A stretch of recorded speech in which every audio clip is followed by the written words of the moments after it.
uudet. Mitä tää tapahtuu? Niin, onko se pistänyt vanhat jo pois? Älä mertsi kyttää mua, kun halpaa huolta!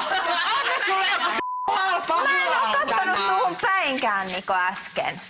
En kattonut vittu suhun päinkään. 45 päivää. Mä tiedän. Niin. Mä en kattonut suhun päinkään äsken. Tänään niin. Mä en kattonut suhun päinkään. Halpa huora! Mä katsoin ehkä Olis mä joku huora, mikä tuotiin tänne taloon tänä iltana? Elikkä mä istuin tänään, kun teille aukesi noi verhot, niin mä olin pelkkä vanha lahna tossa sanonut, Niko, niin älä... Sun silmät näytti sen.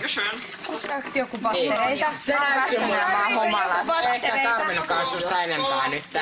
Sait uuden leikkikaverin, se kävi ennenkin. Niko, nyt sä puhut jotain ihan vaan se kävi Tsipan kohdalla. Tsipa sai uuden leikkikaverin ja ja yhteisen unohtui. Ja sulle kävi ihan samalla tavalla. Ei, Niko, nyt lopeta. Minä en tollasta kuuntele. En minäkään kuunnellut sua menee päivää. Aha. Välillä pitää kuunnella ääliä mätsiä juttuja. Niko, koska mä muistun. Mä en taju sun juttuja välillä. Niko, päästä irti. En päästä, sä rauhoitut nyt. Niko, tulisitko päiväkirjoja? Älä aina lässytä omiin mielipiteitäs. Mitä mä sanoin? Jos mä lähden nyt, niin mä oon tyytyväinen siitä.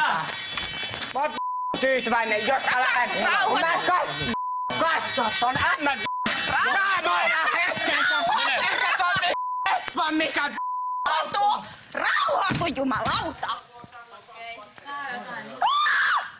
Ja se, että miten se lesbo hyökkää mua kimppuun täällä, niin mä tuun sanomaan sen, että jos mä tähän taloon jään, niin se muija ei tuu koskaan hyppimään mun silmillä.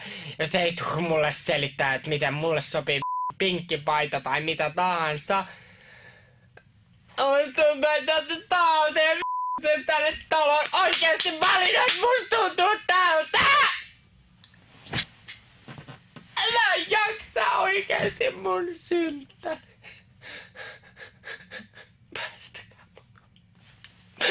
Päästäkää mut ulos ton kautta. Tää on mun synttärit ja tänne tulee joku ämmä tekorasto, joka selittää, miten mulle sopii pinkki paita.